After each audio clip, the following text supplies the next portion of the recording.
नाज़रीन, अवामी न्यूज़ में खबरन जो सिलसिलो जारी है। इन वक्त असीं तव्हांखे مسوڀرڳڙي में खबर ॾींदा हलूं त مسوڀرڳڙي ڀرسان बरसातन सबब बेरोज़गार ऐं बेघर थियल क़ौली बिरादरी पारां चونڊيل नमائندن खां सार लहण जो मुतालबो कयो है। इन हवाले खां वधीक तफ़सील ॿुधाए مسوڀرڳڙي में अवामी न्यूज़ जो रिपोर्टर गुलाम मुस्तफ़ा बिरोई।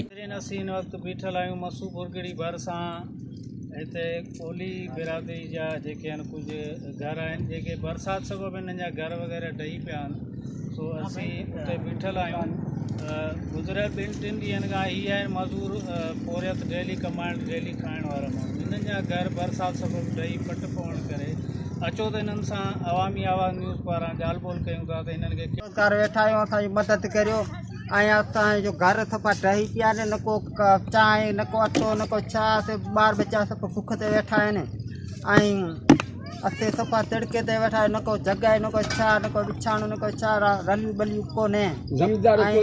ऐं पाणी पियो भरियो पियो आहे घर में, छुलो पिया पाल्टियुनि सां। असांजा ॿार बच्चा सभु बुख रलियूं पिया कनि। ऐं असां बेरोज़गार आहियूं, का सामान को अटो को का असांखे मदद करियो। असांखे कुझु कान मिलियो आहे। असीं पाण वेठा आहियूं बुख ते, असांजा ॿार बच्चा सभु वेठा आहिनि। असांखे कुझु कान थो मिले।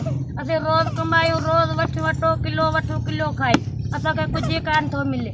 पोइ हाणे छा कयूं? जहिड़ी तव्हांजी मर्ज़ी, घर बार असांजा ॾहिया पिया आहिनि। भले अची तव्हां ॾिसो, भले तव्हांजा असांजा ॿार रोड जे भर में वेठा आहियूं। असां टपड़ बपड़ सभु असांजा ॿार बीह पिया आहिनि। ॾिसो अची तव्हां भले, बाक़ी असांखे तव्हांखे ॾियो त भले तव्हांजी महिरबानी आहे, न ॾियो त भई तव्हांजी महिरबानी आहे। असीं छा कंदासीं?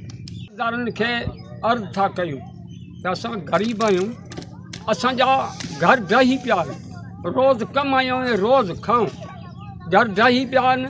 असां रस्ते ते वेठा आहियूं ऐं को अमलदार या पाकिस्तान जा माण्हू अची ॾिसनि त असांजी हालत ॾिसो। हाणे असां केॾांहुं वञूं? को ज़मींदार या ॿियो बि को कोन थो ॾिए, न की हथु रखे। त असांजी मदद कयो, जेको पहुचे। को असांखे तंबू ॾियो, को किथे पटेड़ी जाते ॾियो, डिब में या किथे मथां ई ते विहारियो त असांजो भलो। तव्हां हिते वेठल क़ौली बिरादरी जे माण्हुनि जूं ॻाल्हियूं ॿुधियूं। हिननि जो इहो चवणो त असां जेको आहे रोज़ ॾियाड़ी ते रोज़ तारीख़ ते कमाए करे घर जो गाॾो हलायूं था। गुज़रियल 2-3 ॾींहंनि खां बरसाति पवण करे जेको आहे असां हिते रोड जे पासे ते हिते नंढिड़ो बंदि आहे, उते सॼो जेको आहे घर जो सामान ॿाहिरि कढी करे रखी वेठा आहिनि। हिन जो इहो ई मुतालबो आहे त गवर्नमेंट खां थोरे चूंडियल निमाइंदन ऐं वस वारनि खां त ख़ुदारा असांखे कनातूं वग़ैरह ॾिनियूं वञनि, जीअं असां किथे सकून सां वेही सघूं ऐं महिरबानी करे असांखे जेको आहे राशन ॾिनो वञे। कैमरामैन नूर मोहम्मद सां गॾु गुलाम मुस्तफ़ा बिरोई, अवामी न्यूज़ مسوڀرڳڙي। मज़ीद खबरों और तफसीलात के लिए विजिट करें हमारी वेबसाइट www.awamiNewsHD.com।